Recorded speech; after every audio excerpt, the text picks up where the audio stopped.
Hello everyone, so we just had Makkari release into Marvel Snap, and I brewed a lot of builds. I tried my best to brew something significant for her, and my first thought was like a Storm Legion gimmick deck. And that one did okay when it hit, but it was derailed by a lot of things very often. And then my next stop was a Moon Girl double down Makkari deck so that you clear out your space for the Moon Girl. It used She-Hulk, it used Sunspot, Sage, a couple of other 0 or 1 power cards to be used alongside Ravonna to really have an explosive last turn, but I was getting absolutely bodied by Mobius and just sometimes general luck or other builds. And so it was a mix of clutter and double down, and it worked sometimes, but it just didn't feel like it was incredibly consistent. It got absolutely shut down by Mobius, and it just wasn't working.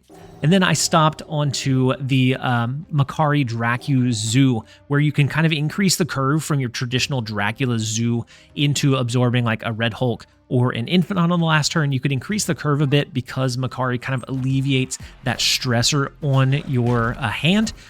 It worked sometimes, it didn't work great. It's very limited on how high that ceiling can go, and it doesn't have an incredible amount of counterplay to it. And then I went back to a Storm build with Legion, and I wasn't able to get that one to pop any better than the first time, and that is when I finally settled on today's build, which is a Makkari Sandman style tempo play. Instead of doing an Electro ramp, we're looking to just do good value or counterplays over the course of the game into a really restrictive or finite last turn play. Sandman into leader can absolutely win games if you already have some tempo on the opponent, or Sandman into Doctor Doom is super viable as well. Sometimes it's going to be Sandman into surprisingly Claw to put power into a lane that the opponent is not anticipating, and so they're not calculating on you getting a little bit extra there, and so they can really double down on one of the other locations and allow you to find ways to win that you wouldn't otherwise be able to. And so we're not going to go too in-depth into the deck explanation, but I am going to be live tomorrow on twitch.tv/TLSG Snap. If you want to watch any of my gameplay live, definitely jump over there, give me a follow. I'm going to be shooting for around 11 a.m. Central Standard Time to be able to go live, and so I would love to have you there. If you enjoy the videos, hopefully you enjoy the live streams as well. I would love to have you. We're going to go ahead and jump over into a couple of games with this build, and this build did surprisingly well. It does good outside of Makkari, so you could always sub in a Nocturne if you don't want to grab her, and it's going to do just fine as it is. But with Makkari, it does surprisingly good. It can give you that extra little bit of tempo to be able to get a guaranteed Red Guardian hit, to be able to position your power and your plays more optimally than what your opponent can. And so I had about a 65 to 70% win rate with this deck. I did a couple of different versions. This one was closer to 70, the other ones were closer to 60. But overall, very, very high potential, but it's not solely because of Makkari. I think Makkari works decently in this one because you're using most of your energy on most of the turns anyways. Could you run it without Makkari? Absolutely. Does it feel decent with her? Yeah, you have ways to continue to push power into those lanes in Miss Marvel and Claw after it gets clogged with the Makkari, and sometimes she's going to jump into those really tough locations and your opponent won't be able to respond to them. So we're going to go ahead and jump over into a couple of games. Thank you guys as always for being here. I hope you guys enjoy. Like a Silver Surfer, maybe a Cersei style build, and both of our low cost cards got taken. We can't hit anything in Hotel Inferno, unfortunately. We do have Gladiator to use on 3, and we get the free drop into the left lane. We know that they have a Killmonger at some point that could potentially take away our Nebula and Spider-Ham. They don't have the Absorbing Man, thankfully, so they won't be able to get as much value from it, but they will still be able to get quite a bit of value. And so Red Guardian, I think, is our clear answer here. Take away the extra power that they get from Hope Summers, or the extra energy that they get from Hope Summers, so that they can't do any kind of really big combo plays on the last turn. So Gladiator comes down. It could be our leader, and so then we're going to copy their Gladiator, pull something, and our leader is going to get destroyed, but our Gladiator will stay. Their Makkari is now gone. Our leader will gladly get got. And then Miss Marvel is, I guess, not too marvelous. I'm going to do Claw into Doctor Doom. I think that's our big winner here, is being able to just put power into every single lane. So if they want to do Killmonger, yes, that's going to be a really big power swing, but we're also pushing a lot of the other directions. With Okoye, I have to think that this is a Shaw deck. And with Baron, they're actually going to pull our Jeff, giving us a 50-50 to draw Makkari. And so it is going to be guaranteed to pop over into the right lane unless they destroy in this left, and then it could potentially go to the left in the spot of Nebula or Spider-Ham. Let's go ahead and go with the Dr. Doom, give us some power across the board. They move the Jeff that they stole with Baron Mordo, Baron Zemo, and then let's see, the Forge comes down into the Killmonger, and so that is a big push. They're getting a lot of bang for their buck. They're getting a lot of bonus from the Nova that actually wins them mid, and then Makkari is going to jump over and extend our lead in the left. And is that the difference in the tiebreaker? Was that a win because of Makkari? So they won by 2. Without that, it was 13. No, we won without Makkari there, but it's still nice to see. Still nice to win, and just a little bit of extra Makkari sizzle on top. Let's go ahead and take it, jump over into the next one.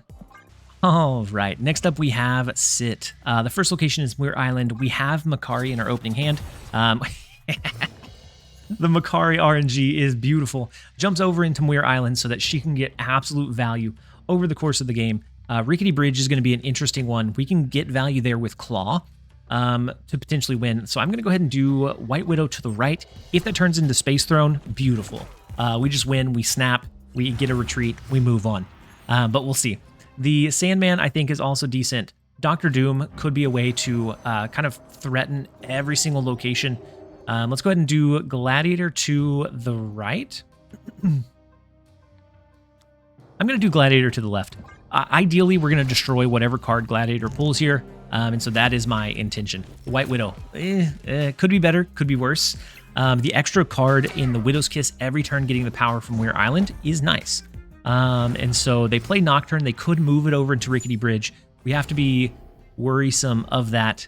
And then we do have our Claw. So Claw turn... I mean, we can't play it next turn because of the Dream Dimension unless they move Nocturne. It's rough. The Rickety Bridge, especially in middle, is very rough. They do move Nocturne, so we will be able to play the Claw into Muir Island. We only have to win one of the other locations, and it is a Mindscape is what it changes into. Not fortunate at all. We can play Claw, and then even if they do Dr. Doom into Rickety Bridge, it's fine. We would just be looking to win one of these other ones. So they could do a Cersei here or a Nihilus, and if they do an Nihilus, then it caps us out in this location. Oh boy.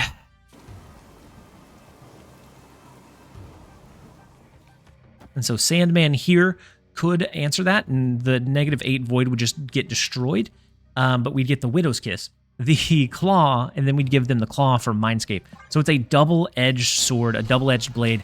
I'm going to do the Claw and hope that they don't have the Annihilus. So Shadow King does offset our cards. Mockingbird comes down. That should be okay. We're winning in the right lane. We know that we gave them Dr. Doom. We gave them a leader. Wow, they did have Annihilus in hand too. Interesting. Okay. The leader could be scary. But I don't think it's going to be more than 12. 2, 4, 6, 8, 10. Maybe it is. I'm going to do this. It's awful.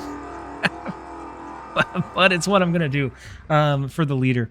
And so we do get the retreat with the just awkward play. But Makkari does come in. She gives us that value, and we will gladly take it. Let's go ahead and jump over into the next one. All right, next up we have Mira, and for anyone with kids, the Royal Detective. We have Mira, the Royal Detective. I'm going to go ahead and play Nebula into the left lane. If we can fill up the White Hot Room first, then we get a little bit of a bonus in extra energy. I don't know if that happens, but we're going to go ahead and play for it. Might as well. We're going to clutter them up a little bit as well with White Widow and their Cable. So they're going to steal one of our cards, which is kind of scary. And so here, what do we end up drawing? We have Miss Marvel, can't play, unfortunately. We have the heavy side of our curve rather than the low side. And so we may not be able to fill up the White Hot Room first. Definitely not. The White Widow is unfortunate. And then the Yondu is also unfortunate. It hits our Spider Ham. And so no more pig for us. since this is a mill-style deck, 1, 2, 0, we have to look out for Dr. Doom. Dr. Doom is a very scary and very real possibility. Same thing with Magic. But if they do hit us with a Dr. Doom, at least we have some decent cards to pull, as long as they don't pull us into the right lane. And so Absorbing Man, it now destroys our Jeff, and that is unfortunate. And then Gladiator, wow, with all the extra energy, pulls our Dr. Doom. We are now capped in the left location. Makkari's not going to jump over there. Even though Dr. Doom dies, we get the extra 10 power on the board. Miss Marvel's going to slap over to the right lane, so we at least have some pretty good advantage in that location. We have Red Guardian, we have Sandman, we have Claw. I kind of want to do Sandman. With all the extra energy that they have, I think Sandman is I think that's going to be the play.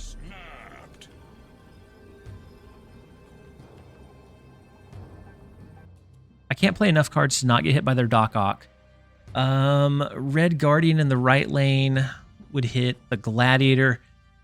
So I don't think it's ideal, but I am going to do Claw. A double drop, okay.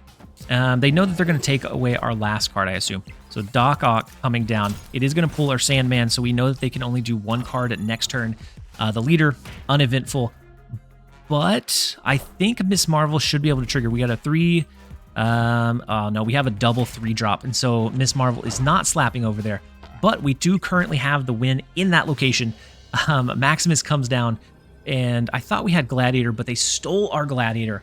But it's fine because we are winning left, mid, and right here. And they can only drop one card because our Jeff was destroyed, and we do force the retreat. Unfortunate for them, we were able to get enough power. And the reason I dropped the Claw is because if I was running a mill deck, I want to drain all of the resources, and the most resources I could drain was in Monster Metropolis, and so Claw was a risk over there versus being able to give that extra added support. And we will gladly take the 2. Let's go ahead and jump over into the next one. Next up, we have Tim Hotteep. I don't know. Next up, we have T-I-I-M, Tim. I'm just going to say Tim. The first location is Death's Domain, and so that is beautiful for a, I don't know, destroy deck. Unfortunate set of locations, but, or at least starting location. I don't even know about the set. Altar of Death, potentially, could also be one that ruins us. We have Makkari. I'm going to go ahead and play Spider-Ham and hope to hit Null, hope to hit Death, hope to hit something impactful here. Cable, so it's not a full destroy deck. Interesting. Could be a Cersei build. Carnage. Could be a Cersei build. Lady Deathstrike. Could be a possibility. Makkari jumps over into Death's Domain, which is beautiful to see. Let's go with Gladiator into... I'm going to do Gladiator into the left lane. Actually, I'm going to do it into the right lane. And then if we pull into a card that doesn't get destroyed, then okay, well, we pull into Killmonger, so that's unfortunate. And so X-23 still bounces over into the left lane. Super unfortunate. Their Killmonger's now gone, and then White Widow does jump. Their White Widow is going to get destroyed. They got it from us, and then that offsets the Makkari in the left lane. But we can throw down Miss Marvel, which is a decent consolation prize, because we're going to be able to push an extra 5 over there. Right now, they could potentially do a Lady Deathstrike in the left. It would get destroyed. It would clear the Widow's Kiss, but it would leave us with 1 card. We have Jeff as a way to move that card over. That's going to be the biggest thing that we're pushing or hoping for. We do have Dr. Doom as well. Let's go ahead and go Sandman, and then we have Dr. Doom, which is going to be great. If that pulls, fantastic. If not, fantastic. If that means Jeff pulled, we can move him over to the left. With them playing the Sentry, I have to anticipate either a Cersei or an Annihilus. Both very, very common right now. And with X-23 bouncing about, I don't know. I don't know what we're up against. With Sandman, it's a Lady Deathstrike. So that was in the mix. We have to look out for a death. But with Sandman coming down, they can only do 1 card. And so we're looking really, really good now. With them only being able to play 1 card, we have the Red Guardian. And we can also play the Jeff. And then that should force a retreat here. Victory.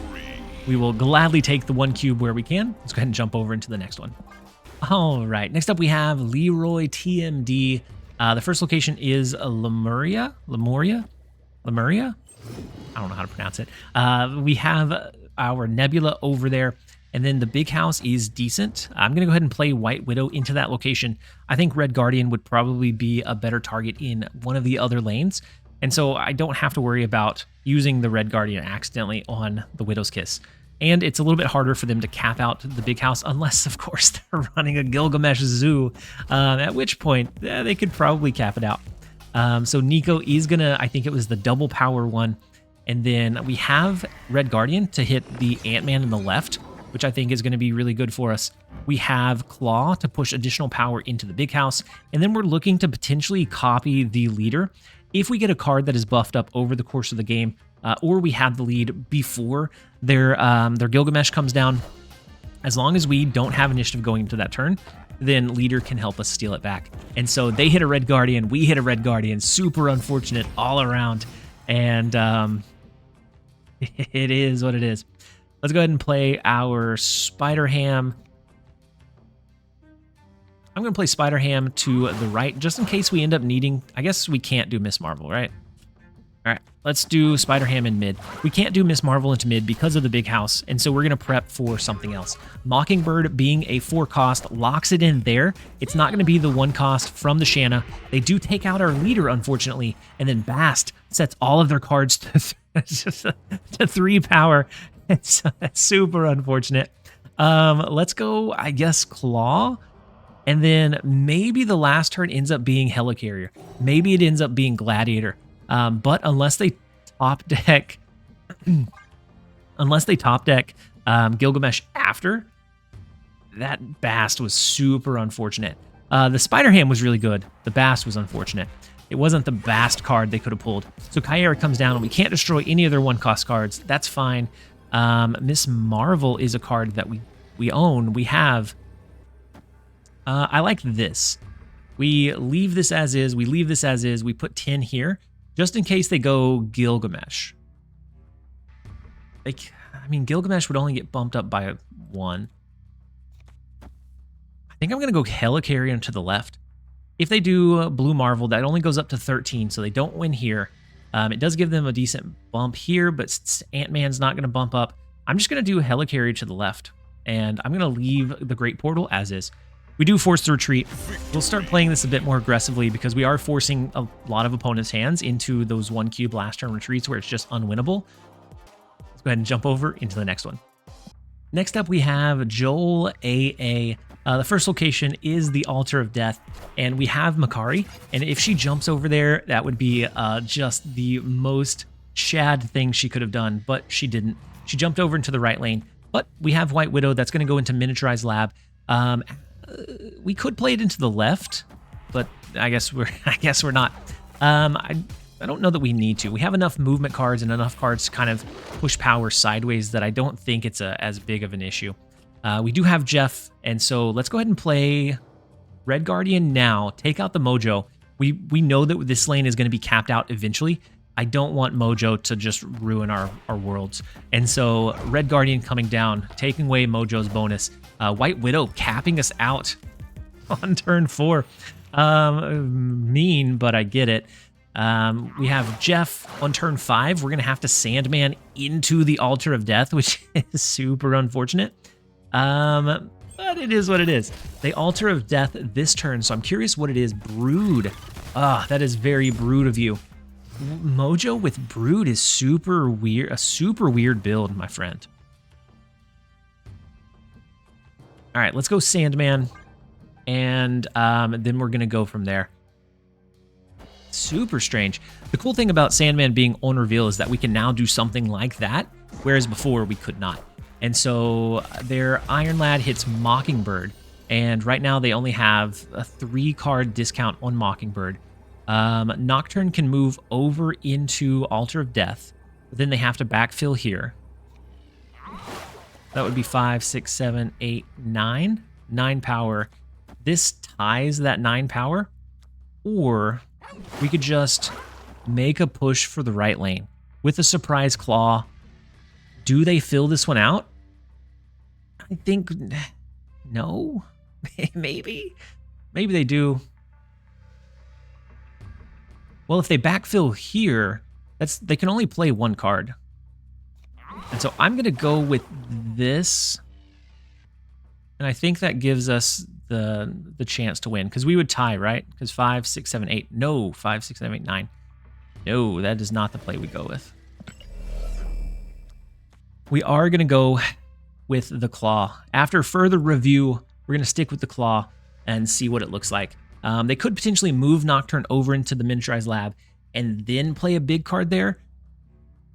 But I'm not sure that that's how it happens. They don't move Nocturne at all. They play the big Mockingbird. We have Claw coming down that pushes us into a lead in mid and into a lead to the right. And so sometimes Claw is your best friend on that last turn. You don't do anything fancy. You just let it roll.